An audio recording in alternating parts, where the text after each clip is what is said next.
Welcome to Writing Ratface, a limited series podcast on the process of writing a 50,000-word first draft.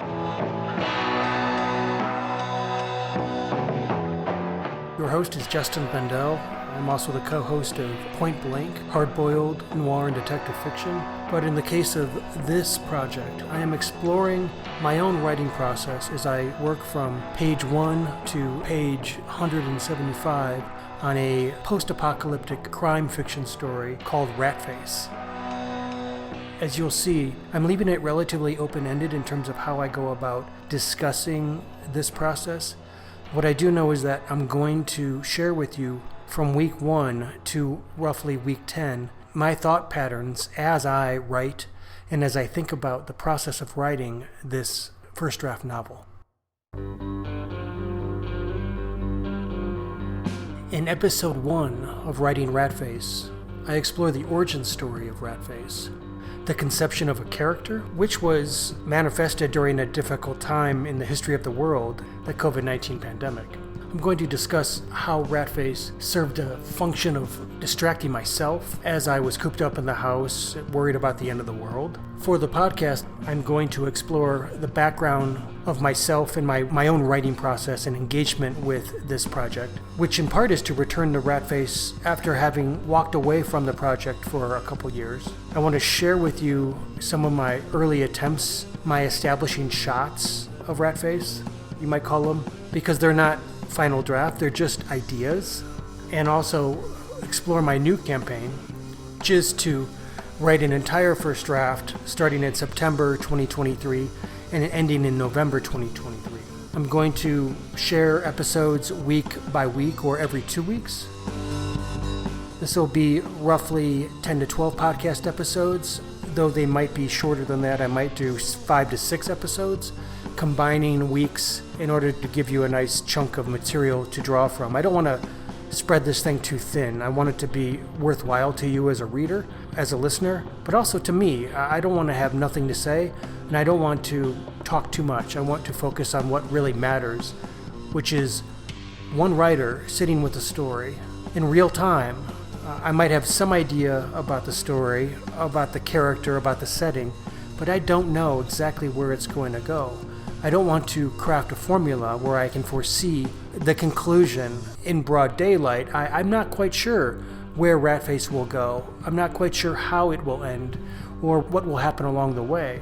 I want to allow the story and characters to co-direct with me the path the story takes. In the case of Ratface, I have some clear ideas about where it might go, some plot points I've imagined, but really I don't 100% know what's going to go on. There's a lot of unexplored territory on the map of Ratface. I don't want to rely on or fall back on cliche or formula, and though some of this will be formulaic in that a crime fiction story or a post-apocalyptic story have themes and motifs that recur, but I want to be patient. I want to allow myself to be cautious and mindful of the story as it unfolds and let Ratface tell me a little bit about himself and about this world, rather than make presumptions about what he's going to be doing throughout the story. So for me, the key is honest and authentic drafts that reveal something about myself, about my own experiences in the world. Why write about a rat or a rat man or whatever Ratface is? Why am I drawn to this story? This is something I will talk about as I talk about the process. So, welcome to episode 1 of Writing Ratface.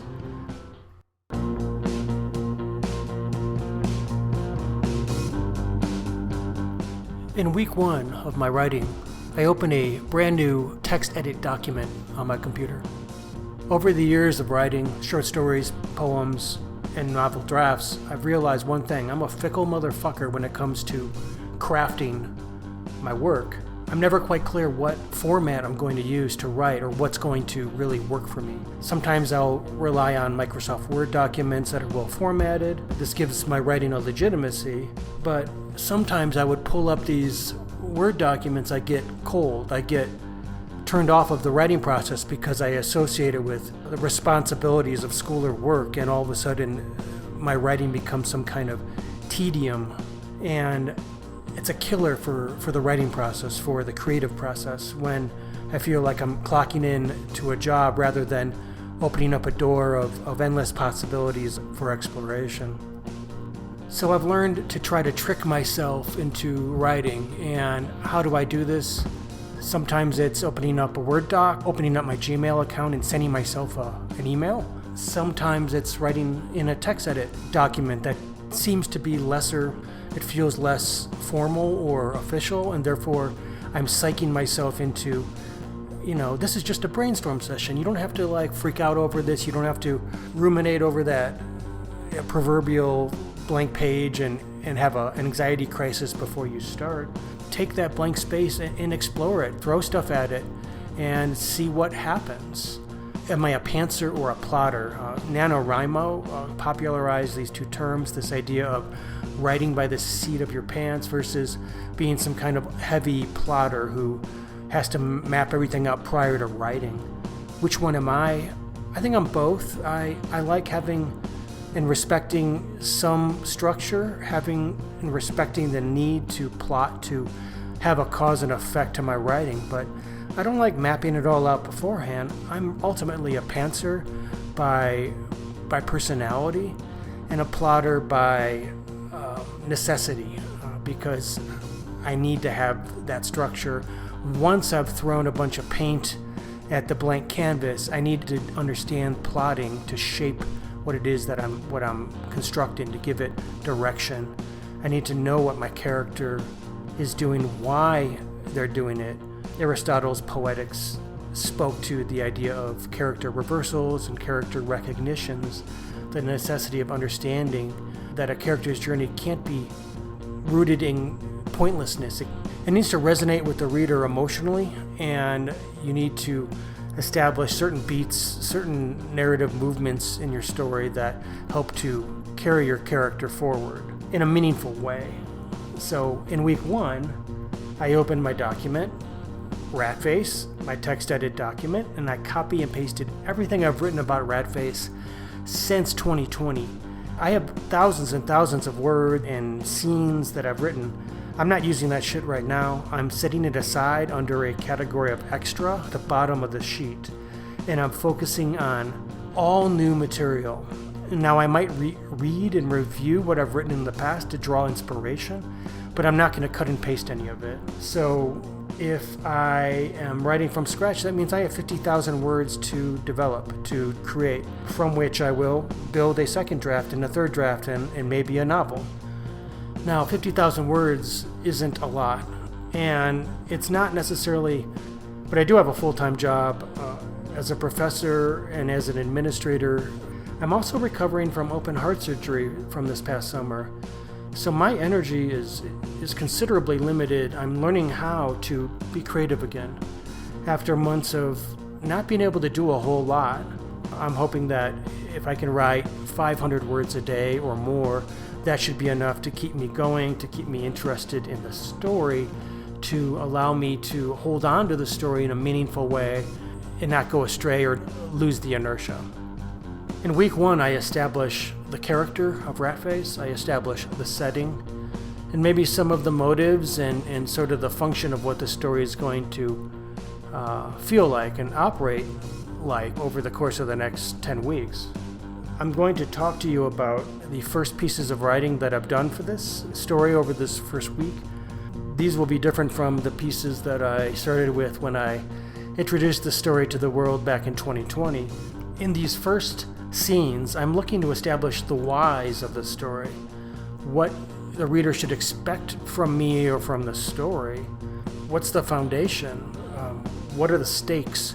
What kind of character is Ratface, and what is he experiencing in these opening pages? What is the setting, and how might the setting function within the story to carry the story forward? What other characters or side characters are characters that might be of value or of use to us in the story, and which ones are ephemeral or limited? These are the things we're going to explore in this opening week and in the first few episodes. As we dig deeper into the podcast and into the story, you're going to see where the story goes, and you're going to start to settle into which characters are predominant and most important to us, and you're going to see how the plot, how the setting, how some of the major themes emerge and drive the story forward with Ratface in the lead. But for now, this is where we're at. We have a story, we have a character, we have an idea. We're going to run with it and see where it takes us. So I hope you have fun listening to this process, and then at the end I should have a story draft that I'll be able to relate to you in some way so that you can see how this whole process panned out and whether or not it's something that is useful for you as a writer or as a reader or as simply a curious listener. Does it help you to understand your own artistic process in writing or in some other field? Or are you simply finding value in seeing how one person engages with their own creative process? It's not the same for everybody, and it shouldn't be. This is my way. This isn't a perfect way, and it's probably subject to change in the future. I might write very differently. I might have a very different process in 2 years than I do now, and this process is different from the process I've had in the past. If you're a student of mine and you're working on your own novel or your own short story, or you've taken one of my creative writing classes, you will see some of these themes recur in the classes or in the notes that I've shared with you in the past, and you might use this as fuel for your own writing. You see that somebody who is a further along in their writing career struggles with the same stuff you struggle with. It's very common. And you'll see where I stall or where I have existential crises about the writing. That's okay too. That's part of the process, and we can learn from it.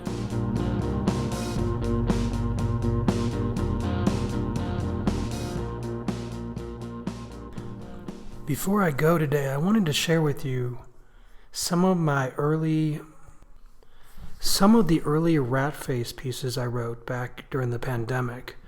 These are the first 3 or 4 pieces. I was writing about 300 words per night, sitting on my computer, on my chair, in my living room, wondering what the hell was going on in the world. And I thought, let me introduce a character and post it on Facebook. I also posted it on my personal website. And I wouldn't call it a gift because that would imply that people were happy to receive it.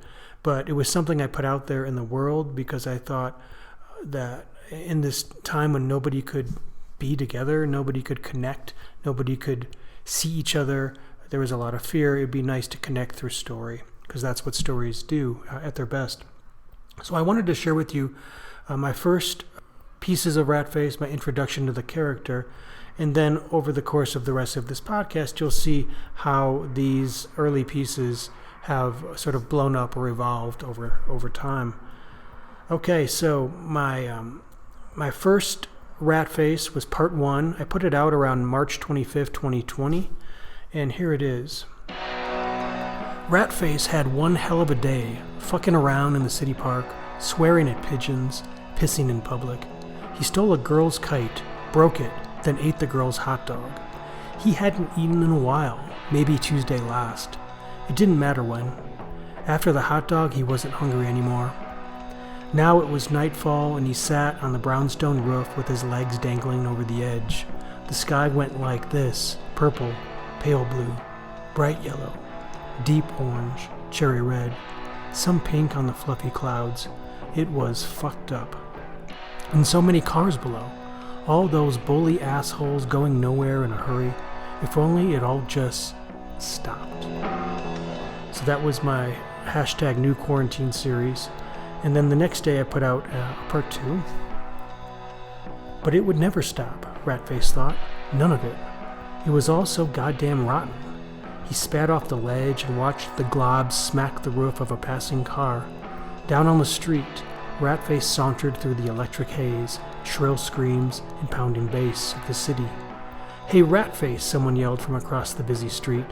"Get fucked," he yelled back. He didn't take smack from anyone. He darted into an alley past the boarded-up Korean liquor store. As he turned to give the alley a good look, a blue-white flame erupted in his vision, blinding him. "Cash now, dirtbag," a little voice said. Ratface's vision cleared, and he saw a kid wielding a blowtorch, The kid was 12, 13 at most, his face aglow in the neon lights of the liquor district. "No can do, little man," Ratface said.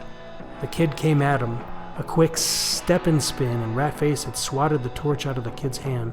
"I'm ugly enough," Ratface said. "You owe me $15, the kid said. "I don't owe you shit. I'm Ratface," Ratface said. "You broke my torch, and I'll break your nose if you don't scram." The kid tried to look mean, but he was all eyebrows and cheeks. "You owe me 20. Ratface grabbed for him, but the kid ducked, rolled, and scampered down the street. Not a problem, Ratface thought. Chances were high the kid wouldn't last the season. And anyway, Ratface had someone to meet, and that someone wouldn't be too happy if he was late. Ratface, Part 3. He had been told the door would be easy to find, but didn't see no door. Ratface walked cautiously down the alley. The mist was thick and reeked of raw diesel. Past the wet meat stink of piled trash, the street noise dampened. Water trickled down the brown brick walls. Tangles of moss clustered in the cracks. It reminded him of early days in the slave camps of North Florida, days he tried to forget. But how can you forget shit like that? A dozen more steps, the mist lifted, and there it was, narrow, black, impenetrable. He knocked. The steel was thick and his knuckles barely made a sound. He rapped until his knuckles bled. He was not going to make the mistakes he made in the past. Not today. Not with Wando. Finally, a thick latch squealed, and the door opened. From it emerged a man the size of a Cadillac. "You're late." "No, I ain't fucking late. Get your head on straight, big boy," Ratface said. The big man smiled, gold teeth. "Right this way, Ratface." Wando's office was bigger than Ratface's dream apartment. She stood at the window in the red neon glow of the street below. Black hair, white blouse, red slacks, bare feet.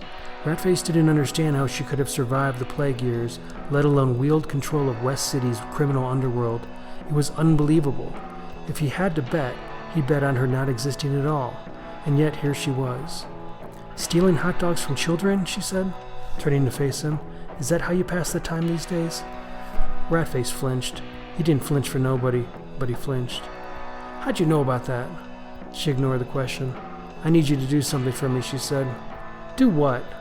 "I need you to kill Lex." I'll stop there. But now you got a taste of what Ratface was about. A little hard-boiled, a little bit humorous street slang, futuristic and yet kind of trapped in the 1930s. Some things have changed since I wrote these first drafts. Quite a few details have been adjusted. But nonetheless, when I look back on this initial introduction to these characters in this world, I see what I was attempting to do, and a lot of that feel is still there in the drafts I'm working on today. But we'll cut there, and in the next episode, we're going to explore week 2 and week 3 of writing Ratface.